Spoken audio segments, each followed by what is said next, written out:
ಕರುನಾಡ ಕಿರಣ, ನಾಡು ನುಡಿ ಸುದ್ದಿ ಸ್ವಾರ್ಥ. ನಿಮ್ಮವ್ವ ಕೊಟ್ಟಿದ್ರಾ? ಯಾರು ಕೊಟ್ಟಿದ್ರು ನನಗೆ ಬಾಡಿಗೆ? ಯಾರೋ ಕೊಟ್ಟಿದ್ರು ನಿಮಗೆ? ನನ್ನ ಮಕ್ಕಳ ಏನ್ ಅನ್ಕೊಂಡಿದ್ರು ನೀವು ಅಂತ?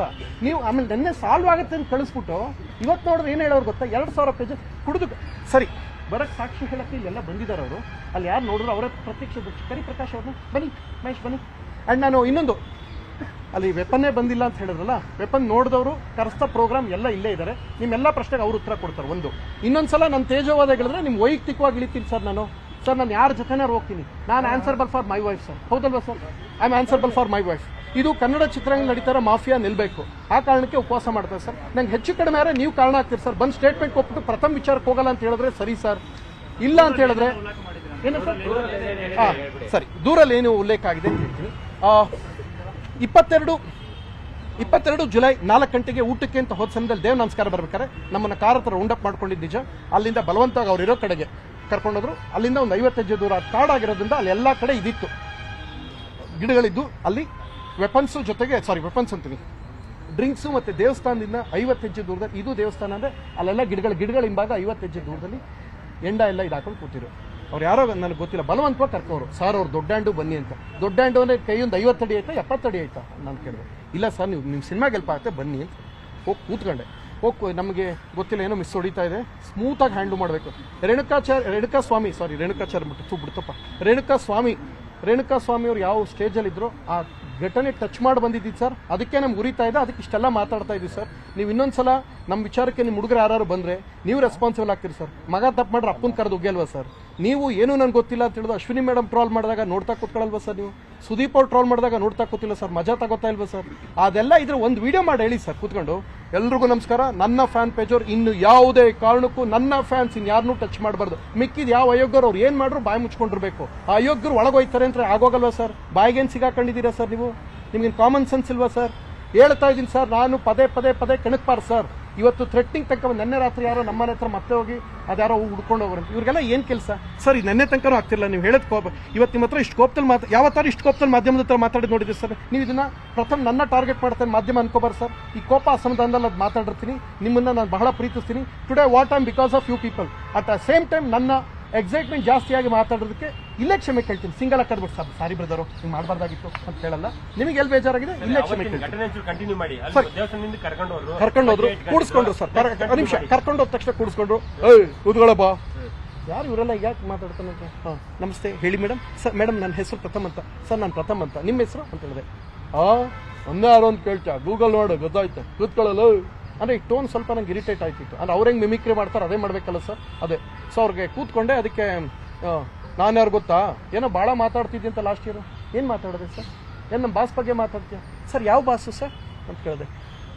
ಬಾಸ್ ಗೊತ್ತಿಲ್ವಾ ನಿಂಗೆ? ಸರ್ ದಯಮಾಡಿ ಒಂದು ರಿಕ್ವೆಸ್ಟು, ಲಾಸ್ಟ್ ಇಯರ್ ದಯಮಾಡಿ ಫುಲ್ ಚಾನಲ್ದು ಫುಲ್ ವಿಡಿಯೋ ನೋಡಿ ಸರ್.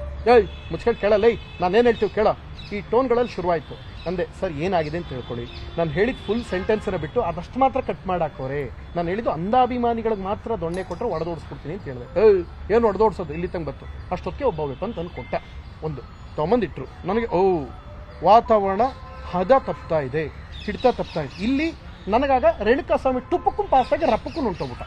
ನನಗೆ ಆ ಸ್ಟೇಜ್ಗೆ ಬಂದಿದ್ದೆ, ರಪ್ಪಕ್ಕೂ ಬಂದು ಟುಪ್ಪಕ್ಕೂ ಹೊಂಟೋಗ್ಬಿಟ್ಟ. ಆಗ ಅನ್ಕೊಂಡೆ ಇಲ್ಲೇನೋ ಎಡವಟ್ಟು ಆಯ್ತದೆ ಅನ್ಕೊಂಡು, ಸರ್ ದಯವಿಟ್ಟು ಯಾರು ಮಾತಾಡಬೇಡಿ ಸರ್, ದಯವಿಟ್ಟು ಒಂಚೂರು ಅಮೆಝಾನ್ ಓಪನ್ ಮಾಡಿ ಸರ್ ಅಂತ ಹೇಳಿದೆ ಅಲ್ಲಿದ್ದವ್ರಿಗೆ. ಸರ್ ಯಾರು ಮಾತಾಡಬೇಡಿ ಸರ್, ಒಂಚೂರು ಅಮೆಝಾನ್ ಓಪನ್ ಮಾಡಿ ಸರ್. ನಟಭಯಂಕರ ಅಮೆಝಾನ್ ಐತೆ ಸರ್. ಫಸ್ಟ್ ಏನು ಹಾಕಿದ್ದೀನಿ ಗೊತ್ತಾ ಸರ್? ತುಗ್ದೀಪ್ ಶ್ರೀನಿವಾಸು, ವಜ್ರಮುನಿ, ಸುಂದರ್ ಕೃಷ್ಣಾರಸು, ಸುಧೀರ್ ಅವರು ಫೋಟೋ ಹಾಕ್ಬಿಟ್ಟು ಕನ್ನಡ ಚಿತ್ರರಂಗ ಶ್ರೀಮಂತಗೊಳಿಸಿದ ನೀವು ನಿಜವಾದ ನಟಭಯಂಕರರು, ನಾವೆಲ್ಲ ಬರೀ ಟೈಟ್ಲ್ ಇಟ್ಕೊಂಡು ಮಾಡ್ತಾ ಇದೀವಿ ಅಂತ ಹೇಳ್ಬಿಟ್ಟು this is respect that I am showing towards Darshan sir ಅಂತ ನಾನು ತೋರಿಸ್ದೆ. ಹಂಗೆ ಹೇಳಿದೆ. ಹಂಗೇಳಿದ್ಮೇಲೆ ಆಯಿತು, ಒಂದು ಸಲ ಚುಚ್ಬಿಟ್ರೆ ಏನೋ ಮಾಡ್ತಿಲ್ಲ ನೀನು ಅಂದ್ಬಿಟ್ಟು ಇನ್ನೊಂದು ಪದ ಹೇಳಿದ್ರು. ಅದು ನಾನು ಹೇಳಲ್ಲ, ಅದು ಅವ್ರಿಗೆ ಅಭ್ಯಾಸ ಆಗಿರುತ್ತೆ, ಅವ್ರ ಫ್ಯಾನ್ಸ್ಗಳಿಗೆ ಅಭ್ಯಾಸ ಆಗಿಲ್ಲ. ಒಂದು ಈ ಜೊತೆಗೆ ಇನ್ನೊಂದೇನು, ಇದಿಷ್ಟಕ್ಕೆ ಇಲ್ಲೇ ಮುಗಿತಲ್ಲ. ಸಿದ್ದರಾಮಣ್ಣ ಮತ್ತು DK ಶಿವಕುಮಾರ್ ಸರ್ನ ನಾನು ಭೇಟಿ ಮಾಡ್ತಾ ಇದ್ದೀನಿ. ಏನಕ್ಕೆ ಅಂತ ಹೇಳಿದ್ರೆ, ನೀವು ಕ್ಷೀರ ಬಗ್ಗೆ, ಅನ್ನ ಬಗ್ಗೆ, ಶಾದಿ ಬಗ್ಗೆ ಏನೇನೋ ಕೊಡ್ತಾ ಇದ್ದೀರಾ. 2,000 ರೂಪಾಯಿ ಹೆಣ್ಮಕ್ಳು ಕೊಡ್ತಾ ಇದ್ದೀರಾ. ಹಾಗೆ 1,000 ರೂಪಾಯಿನ ಈ ಅನಕ್ಷರಸ್ಥ ಅಭಿಮಾನಿಗಳಿಗೆ ಕೊಡಬೇಕು. ಅನ್ಕಲ್ಚರ್ಡ್ ಫ್ಯಾನ್ಸ್ಗಳಿಗೆ ಏನು ಅಂದರೆ 1,000 ರೂಪಾಯಿ ಕೊಟ್ಟು 3 ಫ್ರೀ ಊಟ ಕೊಡಬೇಕು, ಫೋನ್ ಕಿಟ್ ಮಡಿಕೋಬೇಕು. ಬೇರೆಯವ್ರ ಹೆಣ್ಮಕ್ಳ ಗೌರವ ರಕ್ಷಣೆ ಹೇಗೆ ಅಂತ ಕಾಪಾಡೋದನ್ನ ದರ್ಶನ್ ಫ್ಯಾನ್ಸ್ಗಳಿಗೆ ಸರ್ಕಾರ ಇದೊಂದು ಹೊಸ ಯೋಜನೆ ಮಂಜೂರು ಮಾಡಬೇಕು. ಜೊತೆಗೆ ಈ ಥರ ಅವ್ರಿಗೇನೋ ಯಾರಿಗೂ ಇಲ್ದಿರೋಷ್ಟು ಫ್ಯಾನ್ಸ್ ಇರುತ್ತೆ, ಲಕ್ಷನೋ ಕೋಟಿನೋ ಇರುತ್ತೆ. ಕೋಟಿ ಜನ ಒಳ್ಳೆ ಪ್ರಜ್ಞಾವಂತರಾದ್ರೆ ಅವ್ರು ಭಾರತದ ಆಸ್ತಿ ಆಗಲ್ವಾ? ಇಸ್ರೇಲ್ಗಿಂತ ದೊಡ್ಡ ಇದಾಗ್ಬಿಡಲ್ವಾ ನಮ್ದು? ಇಸ್ರೇಲ್ ಅಮೆರಿಕಾಗಿಂತ ದೇಶ ಇಂಪ್ರೂವ್ ಆಯ್ತೆ. GDP ಜಾಸ್ತಿ ಆಗಬೇಕು ಅಂದ್ರೆ ಏನ್ ಮಾಡಬೇಕು? ಸಿದ್ದರಾಮಯ್ಯ ಮತ್ತೆ DK ಶಿವಕುಮಾರ್ ಅವ್ರು ಸೇರ್ಕೊಂಡು ಸರ್ ಒಂದ್ ಸೆಕೆಂಡ್ ಸರ್ ಮುಗಿಸ್ಬಿಡ್ತೀನಿ ಸರ್. ನಾನು ಅದು ಹೇಳಾಗಿದೆ ಸರ್. ಸರ್ ನಾನು ಹಳೆ ಕತೆ ಹೇಳ್ತಾ ಇಲ್ಲ ಸರ್. ಸರ್ ಒಂದು ಕೆಲಸ ಮಾಡಿ ಸರ್, ಸುಮ್ಮನಿರಿ ಸರ್. ಸರ್ ಅದು ಹೇಳ್ದಲ್ಲ ಸರ್. ಸರ್ ಒಂದು ಕೆಲಸ ಮಾಡಿ ಸರ್, ಕಾಪಿ ಸರ್ ಹೇಳ್ದಲ್ಲ ಸರ್. ನೀವು ಕೇಳಿಸ್ಕೊಳ್ಳ ಬಿಟ್ಬಿಡಿ ಸರ್, ನೀವು ಹಾಕ್ಬೇಡಿ ಸರ್, ದಯವಿಟ್ಟು ಬಿಡಿ ಸರ್. ಸರ್ ಹಾಕ್ಬೇಡಿ ಸರ್, ಹಾಕ್ಬೇಡಿ ಸರ್. ಸರ್ ಹಾಕ್ಬೇಡಿ ಸರ್, ಹಾಕ್ಬೇಡಿ ಸರ್, ಹಾಕ್ಬೇಡಿ ಸರ್. ಏನ್ ಹೇಳ್ತಾರೆ? ಹಾಕ್ಬೇಡಿ ಸರ್ ಅಂತ ಹೇಳ್ತಾರೆ. ನೀವು ಅಷ್ಟೇ ಹಾಕ್ಬೇಡಿ ಸರ್. ನಂದು ಹಾಕ್ಬೇಡಿ ಸರ್, ಸುಮ್ನಿರಿ ಸರ್, ಹಾಕ್ಬೇಡಿ ಸರ್. ಸರ್ ವೆಪನ್ ಬಂದಿದ್ದು ನಮಗೆ, ಸುಮ್ನಿರಿ ಸರ್. ಸರ್ ಸುಮ್ನಿರಿ ಸರ್. ಸರ್ ನಾನು ಹೇಳ್ತಾ ಇದ್ದೀನಿ ಸರ್, ನಾನು ಏನ್ ಹೇಳ್ಬೇಕು ಹೇಳ್ತೀನಿ ಸರ್, ಇಲ್ಲ ಅಂದ್ರೆ ಬಿಟ್ಬಿಡಿ ಸರ್, ನೀವು ಹಾಕ್ಬೇಡಿ. ಸರ್ ಬೇಕರಿ ರಘು ಅಂತ ಅವರು ದರ್ಶನ್ ಅವ್ರ ಜೊತೆ ಒಂದೇ ಬ್ಯಾರಿಕಲ್ ಇದ್ರು, ಜೈಲಲ್ಲಿ ಇದ್ರಂತೆ. ಸೊ ಇದನ್ನ ಇದು ಯಾವ್ದು ಆ ಸ್ಟೇಷನ್ ಯಾವ್ದು ಅದು ಪರಪ್ಪನಗ್ರಹದಲ್ಲಿ ಎನ್ಕ್ವೈರಿ ಮಾಡಿ, ಇಬ್ರದ್ದು ಒಂದೇ ಕಡೆ ಫೋಟೋ ಇದೆ. ಸೊ ಅವ್ರು ತೋರಿಸಿದ್ರೆ ನಾನೇನಾರು ಇದು ಕಂಪ್ಲೇಂಟ್ ಕೊಟ್ರೆ ಇದಾಗುತ್ತೆ, ಯಾವ್ದು ಏನಾಗುತ್ತೆ, ಆ ಬೇಲಕ್ಕೆ ಸಮಸ್ಯೆ ಆಗುತ್ತೆ ಅನ್ನೋ ಕಾರಣ ಬಾಯಿ ಮುಚ್ಕೊಂಡಿದ್ದೆ. ನೋಡಿದ್ರೆ ನಿನ್ನೆಯಿಂದ ನನ್ನ ವಿರುದ್ಧನೇ ತಿಳಿಸಿ 2000 ಪೇಜಲ್ಲಿ ಎಕ್ಸ್ಟ್ರೀಮ್ ಡ್ಯಾಮೇಜ್ ಮಾಡ್ಕೊಂಡು ಕೂತವ್ರೆ. ಸೊ ಇದು ನನ್ನ ಪರ್ಸನಲ್ ಆಗಿರುವಂಥ ಪ್ರಾಬ್ಲಮ್ ಸರ್. ವೆಪನ್ ತೋರಿಸೋ ತನಕ ಇಷ್ಟು ದಿನ ಬರೀ ಮೀಡಿಯಾದಲ್ಲಿದ್ವು, ಈಗ ವೆಪನ್ ತೋರಿಸೋಕೆ ಬಂತಲ್ಲ ಅನ್ನೋ ಕಾರಣಕ್ಕೆ ಅಸಮಾಧಾನ ಇರುತ್ತೆ ಸರ್. ಆ ಅಸಮಾಧಾನದಲ್ಲಿ ಹೇಳ್ಬೇಕಾದ್ರೆ ಒಂದು ವಿಚಾರಕ್ಕೆ ಇನ್ನೊಂದು ಕನೆಕ್ಟ್ ಆಗಿರುತ್ತೆ ಸರ್, ಆ ಪದಗಳು ಬರುತ್ತೆ. ನೀವು ಅದನ್ನ ಹೇಳ್ಬೇಡಿ ಇದನ್ನ ಹೇಳ್ಬೇಡಿ ಅಂತ ಹೇಗೆ ಸರ್? ಎಲ್ಲವೂ ಕನೆಕ್ಟ್ ಆಯಿತು, ಒಂದಕ್ಕೊಂದು ಇಂಟರ್ಲಿಕೇಟ್ ಸರ್. ಬೇಕರಿ ರಘು 2 ವೆಪನ್ ಬಂದು ಸರ್. ಒಂದು ಹಿಂಗೆ ಸರ್, ಅದು ಯಾವ್ದು ಗೊತ್ತಾ? ದರ್ಬಾರ್ ಅಂತ ಸಿನಿಮಾ ಐತೆ ರಜನಿಕಾಂತ್ದು, ಅಲ್ಲಿ ಸುನಿಲ್ ಶೆಟ್ಟಿ ವಿಲನ್ನು. ಹಿಂಗೊಂದು ಚಾಕು ತೆಗೆದು ಹಿಂಗೆ ಅಮುಕ್ ಶುಂಕ್ ನಿಷ್ಟು ಉದ್ದ ಬರ್ತದೆ, ಅದು ಒಳಗೆಲ್ಲ ಮುಳ್ಳು ಶುಂಕ್ ನಿಂಗೆ ಚುಚ್ಚುರೆ ಕರುಳು ಇದು ಆರ್ಟು ಒಳಗಡೆ ಬಂದ್ಬಿಡ್ತದೆ ಅಂತ ಚಾಕದು. ಅದು ನೋಡಿದಾಗ ನಾನು ಶಾಕ್ ಆಗಿ ಶೇಕ್ ಆಗ್ಬಿಟ್ಟೆ. ಇನ್ನೂ ಏನಾದ್ರು ಚುಚ್ಚಿಬಿಟ್ರು 2ನೇ ರೇಣುಕಾ ಸ್ವಾಮಿ ನಾನಾಗೋದನೋ ಅಂದ್ಕೊಂಡು ಸುಮ್ಮನೆ ಸೈಲೆಂಟಾಗಿ ಕೂತ್ಕೊಂಡು. ಇದು ಅಣ್ಣಂಗೆ ಅರ್ಥ ಆಯ್ತಿಲ್ಲ, ಸಾರ್ಗೆ ಅರ್ಥ ಆಯ್ತಿಲ್ಲ. ಅವ್ರಿಗೆ ಪ್ರಥಮ ಏನೇನೋ ಹೇಳ್ತಾರೆ, ನೋವಲ್ಲಿ ಬರ್ತದೆ ಅತ್ತು ಮಾತು. ಅಣ್ಣಂಗೆ ಅರ್ಥ ಆಯ್ತಿಲ್ಲ. ನಾನು ಹೆಂಗೆ